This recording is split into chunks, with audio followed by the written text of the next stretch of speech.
Hello, everyone. So we're here for class discussion, and this week we're looking at the Black Arts Movement. We're going to do something a little bit differently this time. Instead of me going over and analyzing the homework that you did, today we're going to look at some new poems from artists from the Black Arts Movement. I'm going to do a really condensed short biography or look at the movement, and then we're going to dive right into those poems. I'm hoping to make this a little shorter than last time. We'll see. So, first, the Black Arts Movement is often looked at as a sister movement with the Black Power movement. It's one of the most controversial movements in poetic history. Its roots are in the civil rights movement, and a lot of people who've aggressively fought, like Malcolm X and the Nation of Islam, and as I said before, the Black Power movement. It's usually dated between the 1960s and 70s, but often the artists from those movements continued this work beyond those dates. Uh, Basically, they at this point decided to do more politically charged work that basically blended activism with their work. And so that's something to look for in these poems. Um, and really, this is a step in the movement from protest and position to try to get equal rights to focus on black power and trying to they deciding that a lot of those movements just weren't doing it quickly enough, and so to focus on black power. One just idea that shows you how important this idea was at this time was the group the Black Panthers, right? They were a group who were trying to preserve the rights of African Americans, especially voting rights. And so often they would go and just stand outside a polling place with guns to try to make sure that black people were allowed to vote because they were getting turned away from voting pretty regularly. And this is just in the 1960s and 70s. We see some of this today, even in closing polling places in African American districts. So they often have to go hours to get to a polling place, or there's only one polling place and people have to wait in line for 6, 8, 10 hours. But at this time, so they're doing these protests, they're peaceful protests, but with guns. And one way to show the impact this had, or the fear that white America had at this time, was it was the only time in its history that the NRA supported gun control, as did Ronald Reagan. And it was this fear of the Black Panthers. I want to read this real quick. Throughout the late 1960s, the militant Black National Group used their understanding of the finer details of California's gun laws to underscore their political statements about the subjugation of African Americans. In 1967, 30 members of the Black Panthers protested on the steps of the California State House, armed with .357 Magnums, 12-gauge shotguns, and .45 caliber pistols, and announced the time has come for black people to arm themselves. The display so frightened politicians, including California Governor Ronald Reagan, that it helped to pass the Mulford Act, a state bill prohibiting the open carry of loaded firearms, along with an addendum prohibiting loaded firearms in the state capitol. That actually still is in place today. The 1967 bill took California down the path to having some of the strictest gun laws in America and helped jumpstart a surge of national gun control restrictions. In contrast to the NRA's rigid opposition to gun control in today's America, the organization fought alongside the government for stricter gun regulations in the 1960s. This was part of an effort to keep guns out of the hands of African Americans as racial tensions in the nation grew. The NRA felt especially threatened by the Black Panthers, whose well photographed carrying of weapons in public spaces was entirely legal in the state of California where they were based. Okay, so it's this new aggressive fight for their rights. This is no longer pacifist marching. This is, we need to arm ourselves for our safety, to preserve our right to vote, to preserve our other rights, right? So some of the key figures in this movement, we'll touch on a few of them today. People like Gwendolyn Brooks, Amiri Baraka, and a whole host of others here. Nikki Giovanni, Gil Scott Heron, and many others. We'll look at some of those today. Some criticisms of the Black Arts discourse is that there was often sexism in a lot of the works, homophobia, anti-Semitism, racial exclusivity, and essentialism. Basically, the idea that that men can only do certain things and women can only do something things, and either by biology or nature we're programmed to do those things. Same thing with race. That each race would have an essential identity and that they're kind of socially or biologically programmed for those things. Not every artist from this era did those things, right? There are many women as part of this movement, but the ones that did were often it was shown the most to regular society. Okay, so the movement tends to decline in 1974 when all of a sudden, basically the Black Power movement at that point is getting hit from all directions. There's all kinds of laws that are restricting them in all different ways. The IRS goes on kind of a war against them, and a lot of the activist leaderships are replaced with more administrators, and try to focus on less political orientation. Okay, we can see the legacy of this movement, especially in hip-hop and modern rap. Some of the slang that is used in modern rap is part of this movement to not run away from Black identity, but to embrace the slang of Black identity, to purpose these derogatory words used against them, stuff like that, and Black Power movements still to this day.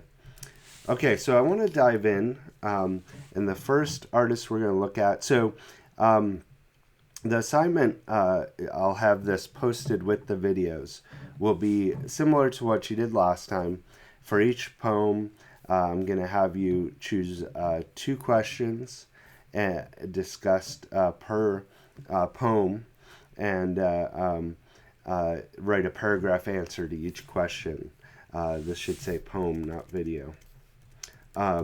So it should be 6 questions total, 6 paragraphs total. I also, because I know some people want to improve their grades, I offered 2 extra credit opportunities if you want to do these. These are completely optional. So the ones that are required are Feeling Fucked Up, Beware, Do Not Read This Poem, and There It Is. Okay? If you want to do the extra credit, up to 3 points extra credit, do the same thing for A Song for the Front Yard and for The Revolution Will Not Be Televised. Okay? So let's look at this first one by Etheridge Knight, Feeling Fucked Up. Feeling fucked up.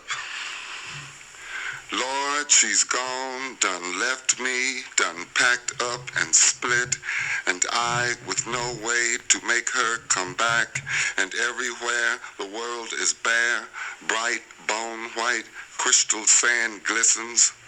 Dope, death, dead, dying, and jiving drove her away, made her take her laughter and her smiles and her softness and her midnight sighs. Fuck Coltrane and music and clouds drifting in the sky. Fuck the sea and trees and the sky and birds and alligators and all the animals that roam the earth. Fuck Marx and Mao, fuck Fidel and Nkrumah and democracy and communism. Fuck smack and pot and red ripe tomatoes. Fuck Joseph, fuck Mary, fuck God, Jesus, and all the disciples. Fuck Fanon, Nixon, and Malcolm. Fuck the revolution, fuck freedom, fuck the whole motherfucking thing. All I want now is my woman back so my soul can sing. Okay. So, hopefully you didn't I should have warned you not to have little kids in the room. Maybe I'll write a note in the assignment. You can hear the aggressiveness here, right? You can hear the power, the pain, and I love just that power and the pain you can feel dripping from this poem. So some things I want you to look at here. We see dope, death, dead, dying, and jiving drove, right? We see that cacophonous language used. And then we see softer, more euphonous language here, right? So you can think about what he's trying to do here with those sounds, right? But what I want you to, some questions I want you to think about. So on the surface, this is a poem about a breakup. How could it be generalized and universalized? Something that we can all relate to. And not just a breakup. You can argue we can all relate to a breakup, but something beyond that, right? That's the surface level of the poem. What else would make us feel the way Etheridge Knight is describing in this poem, right? And so how could we, even if we've never been through a breakup, how could we relate to this poem?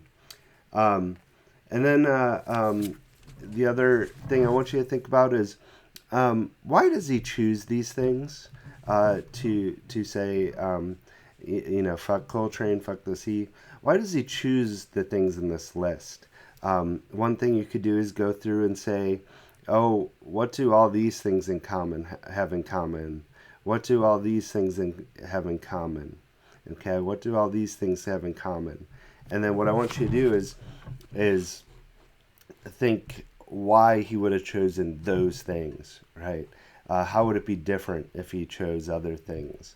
And what's he saying with fuck here, right? What we use that word for a lot of different things, right? But what's his use of it? Why is he chose that word above others in this poem? And by the way, I mean, that's probably one of my favorites. I think we have all felt that way about something, right?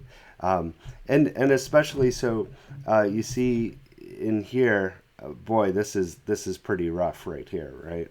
If you're religious, I could see that being pretty rough. But what's he saying about that, right? Why is he choosing to put that there?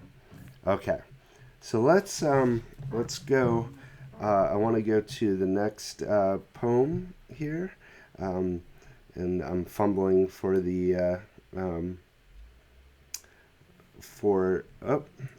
trying to get the audio recording here. We have Beware, Do Not Read This Poem by Ishmael Reed.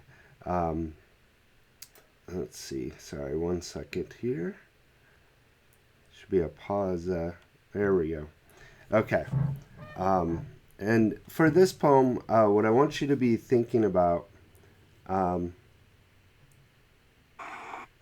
is what's this poem saying about identity or the sense of self? Okay.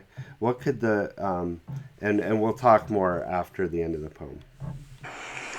Tonight's thriller was about an old woman so vain, she surrounded herself with many mirrors. It got so bad that finally she locked herself indoors, and her whole life became the mirrors. One day the villagers broke into her house, but she was too swift for them. She disappeared into a mirror. Each tenant who bought the house after that lost a loved one to the old woman in the mirror. First a little girl, then a young woman, then a young woman's husband. The hunger of this poem is legendary. It has taken in many victims. Back off from this poem. It is drawn in your feet. Back off from this poem. It is drawn in your legs. Back off from this poem. It is a greedy mirror. You are into this poem from the waist down. Nobody can hear you, can they? This poem has had you up to here.